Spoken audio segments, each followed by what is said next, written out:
হর হর মহাদেব। আজ হচ্ছে শ্রাবণ মাসের দ্বিতীয় সোমবার। আর সকাল সকাল স্নান টানান সেরে প্রথমেই পুজোটা সেরে নিলাম। আর প্রথম সোমবার তোমরা তো দেখেছিলে ভিডিওতে, আমি গিয়েছিলাম পাহাড়েশ্বর শিব মন্দির, তাই এবার বাড়িতেই পুজোটা সেরে নিলাম। আর আজ হচ্ছে আরেকটা স্পেশাল দিন, আমার বরমশাইয়ের জন্মদিন। তাই দেখো মা বরমশাইকে আশীর্বাদ করে নিচ্ছে। হ্যাপি বার্থডে বরমশাই, এভাবেই সারা জীবন হাসি খুশি থাকো, আমার পাশে থাকো, আর তুমি তোমার রাস্তায় এগিয়ে যাও। আর মা সকাল সকাল পরমান্ন করে নিয়েছিল, যেটা আমাদের বাড়ির ঠাকুর রাধার গোপীনাথের কাছে পুজো দেওয়া হয়, সাথে থাকে মিষ্টি ফলমূল। আর সেইটা ভোগ হওয়ার পর যার জন্মদিন তাকে দেওয়া হয়।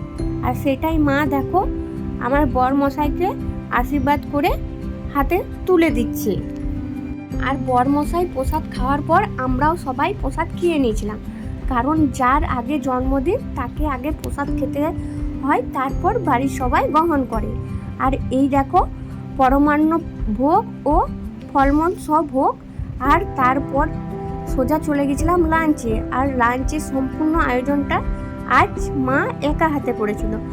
আর লাঞ্চের মেনুতে ছিল ভাত, ডাল, 5 রকম ভাজা, মাছের ঝাল আর টমেটোর চাটনি। চলো টাটা, বাই বাই।